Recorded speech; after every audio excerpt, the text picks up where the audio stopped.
우리 유튜브를 보시고 우리 교재를 받아가시면 네. 공매 공부는 혼자 하실 수 있다라고. 예. 그럼 저 이제 혼자 공매할 수 있는 건가요? 눈탱이 밤탱이 되는 거죠, 말 그대로.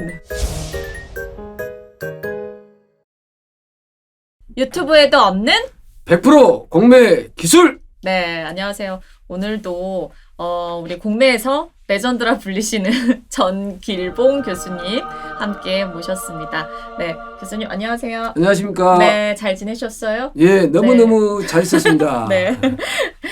저희가 교수님 5강에 벌써 왔습니다. 네. 예. 4강까지 저희가 공매 실시 같이 이제 공부를 했잖아요. 예. 그럼 저 이제 혼자 공매 할 수 있는 건가요? 입찰 보증금 몇 프로 쓴다고 그랬어요?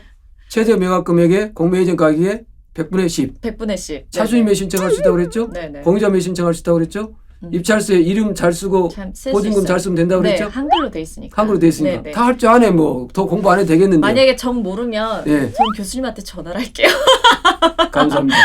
전화 주시면 언제든지 성심성의껏 네. 답변해 드리도록 하겠습니다. 아니 우리 일반 이제 불인이들 그리고 공매 이제 막 접근하는 막 배우시는 이제 분들은 정말 만약 여기서 이제 막힌다 그러면 어떻게 하면 될까요? 전화하시면 됩니다.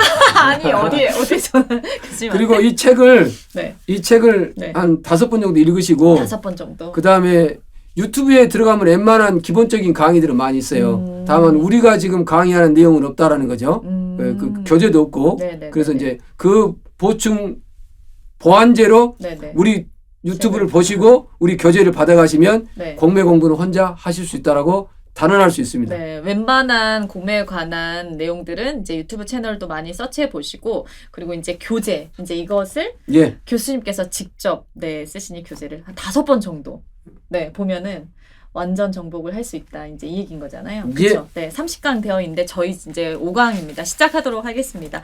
교수님, 매수 대금의 납부 효과 먼저 한번 짚고 넘어가겠습니다. 예. 네. 우리가 이제 예를 들어서 5월 20일 날 대금을 납부했다. 네. 그러면 6월 20일 날 등기했다 합시다. 그러면 5월 20일 날 대금 납부하는 그날 소유권이 취득합니다. 그러니까 원래는 일반 매매는 이제 5월 20일 날 잔금 납부하고 6월 20일 날 대금 소유권 이전 등기를 하면은 그때 소유권을 취득하는데 공매 물건은 압류 공매 물건은 또 압류 공매 물건이 아닌 거는 그걸 안 해요. 내가 항상 우리가 압류 공매 물건만 중요하다고 그랬잖아요. 압류 공매 물건은 세금 압류 공매 물건은 5월 20일 날 잔금 납부하고 6월 20일 날 등기를 해도 5월 20일 날 소유권을 취득합니다. 그래서 잔금 납부하는 날 소유권을 취득한다는 걸 기억하시면 되겠습니다. 아, 잔금 납부하는 날 소유권 취득을 한다. 예. 네. 그러면은 공매 재산에 설정된 제한 물건 소멸과 인수 이건 무슨 말인가요? 예, 그래서 이제 압류 공매 물건은 압류 재산 압류 공매 물건은 권리 분석이 필요하다고 그랬죠. 네. 권명지, 권리 분석, 명도, 지분 경매가 많다 이렇게 됐잖아요. 그래서 이제 어떤 권리를 기준으로 어떤 권리는 말소하고 어떤 권리를 기준으로 어떤 권리는 소멸하는 것을 소멸과 인수지라고 그래요. 그래서 이제 경매는 국세 민사집행법 제91조에 인수지위와 소멸지위를 얘기하고 있는데 공매는 국세징수법 92조에 나와요. 92조에. 그래서 지상권, 지역권, 전세권, 등기된 임차권은 4가지는 저당권, 가압류, 압류보다 빠르면 인수, 늦으면 소재 이렇게 나옵니다. 다시 가볼게요. 그래서 말소 기준 권리가 저당권, 압류채권, 가압류채권인데 저당권, 압류채권, 가압류채권보다 빨리 돼 있는 지상권, 지역권, 전세권은 인수. 그 다음에 저당권, 압류채권, 가압류채권보다 지상권, 전세권, 등기된 임차권, 지역권 등이 늦으면 소멸 이렇게 갑니다.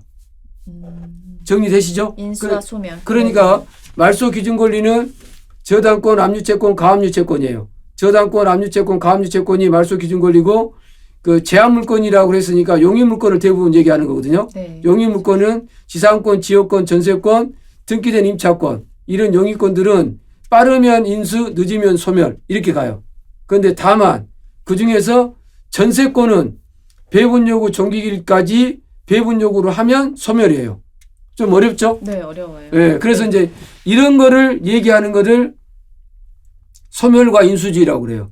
그래서 빠르면 인수, 예, 늦으면 소멸. 늦으면 소멸. 네네. 그런데 빨라도 전세권자는 배분 요구 종기까지 배분 요구하면 소멸. 이런 거를 우리가 공매에서 인수주의와 소멸주의라고 그런다고 얘기하는 거예요. 자, 그럼 여기서 이제 다시 정리합시다. 온비드 공매는 온비드 공매와 비온비드 공매. 네. 온비드 공매는 세금 공매와 압류 공매와 비압류 공매.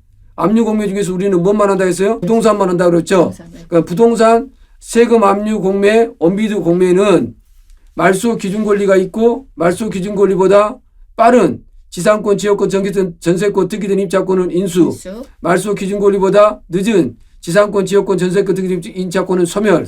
다만 그중에 빨라도 전세권은 소멸, 배분 요구 종기까지 배분 요구하면 소멸한다고 생각하시면 되겠습니다. 많이 어려운 거예요. 네. 말로 했지만 네. 정말 나중에 이제 한번 차트로 할 수 있는 시간이 있으면 차트로 한번 해보도록 하겠습니다. 네. 꼭 기억하시기 바랍니다. 네, 39페이지에 간략하게 내용이 나와 있습니다. 여러분 많이 읽어보시고 참고하시면 좋을 것 같습니다.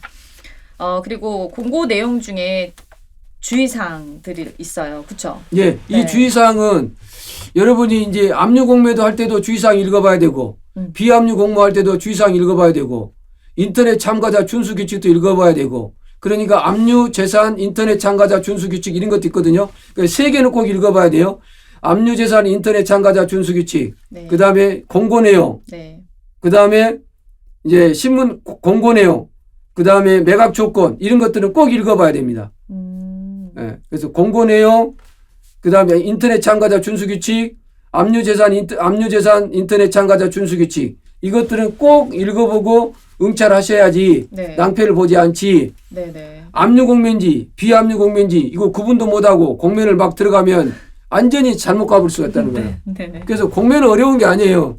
제가 원래는 1강부터 30강까지 계속해서 압국수, 유담, 국공기금 이것만 강의하려고 했는데 누가 하지 말랬어. 그래서 안 하는 거거든요, 실은. 그런데 이제 진짜 이거 공매 물건 어려운 거 하나도 없어요.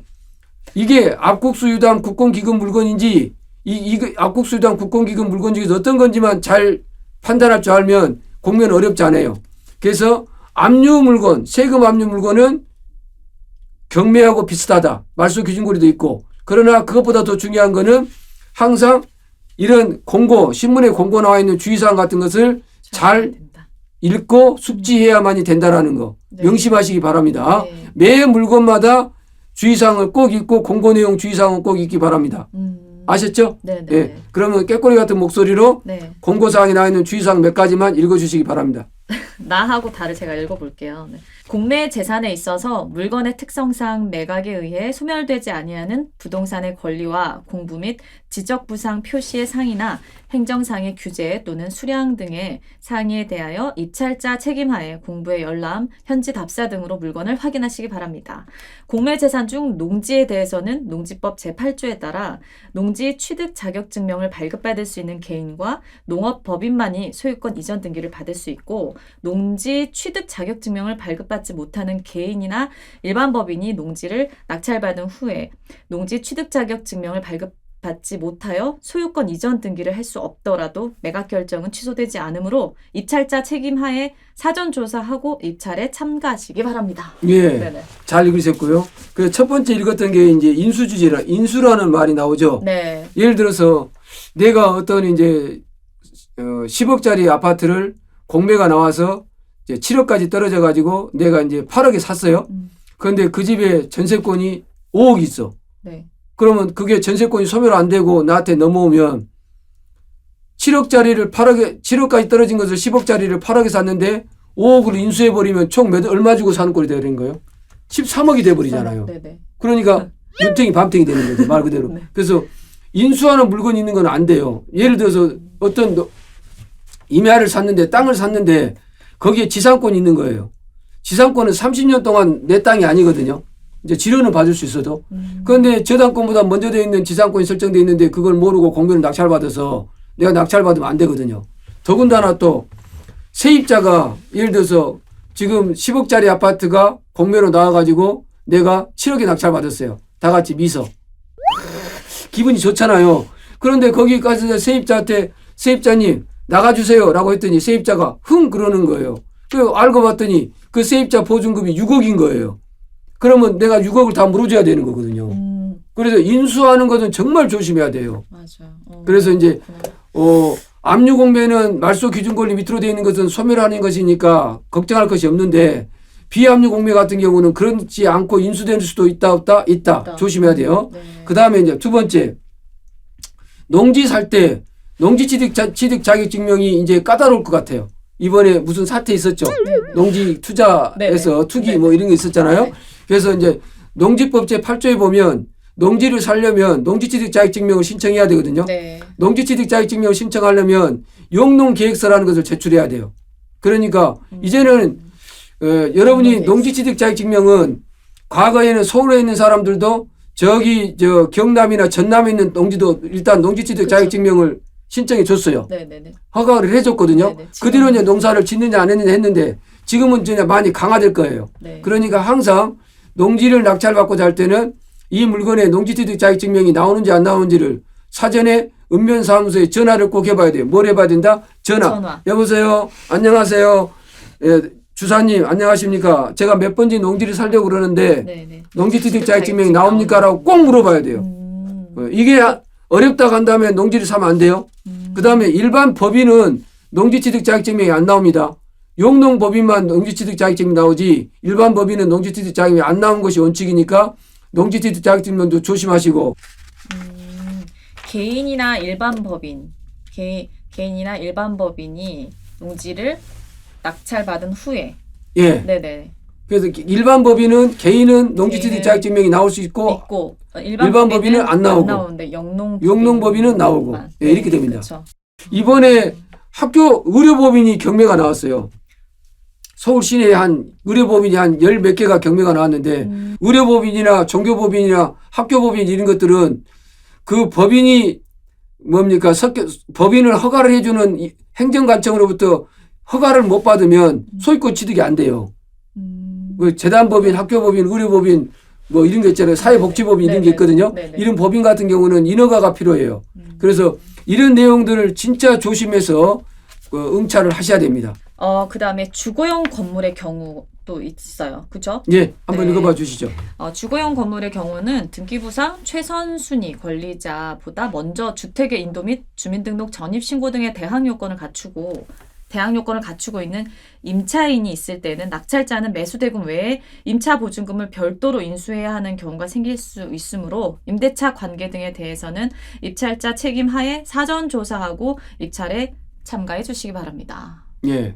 그래서 이제 요 주의사항을 꼭 읽어봐야 한다는 것을 명심하시기 네. 바라고. 바라고. 공매 분석이라는 게 있거든요. 네. 공매 분석은 물건 분석, 경제 분석, 권리 분석 있고 네. 그다음에 권리 분석에는 등기부 권리 분석 있고 등기부에서 볼 수 없는 권리 분석 있고 등기부에서 볼 수 없는 게 선순위 세입자 유치권 법정상권 이런 권리 분석이 있거든요. 그래서 여러분이 경매 분석, 공매 분석을 꼭 정확하게 하시고 공매 분석 하시면서 이런 주의사항을 매 공매 사건마다 읽어보고 응찰해야 한다는 거. 안 읽어보면 된다 안 된다? 안 된다. 여기서 이번 강의의 가장 큰 핵심은 네. 한글로 돼 있으니까 공매 나와 있는 물건 주의사항은 주의사항 꼭 5번 이상 읽어보고 응찰하시기 바랍니다. 네, 알겠습니다. 네, 오늘 5강에서는 매수 대금 납부 공고 내용 중에 주의사항에 대해서 알아봤는데요. 꼭 5번씩 확인 재차하시면서 그렇게 응찰을 하셔라 라는 말씀 교수님께서 해주셨습니다. 저희는 6강에서 다시 또 찾아뵙도록 하겠습니다. 여러분 안녕히 계세요. 유튜브에 없는 100% 공매 기술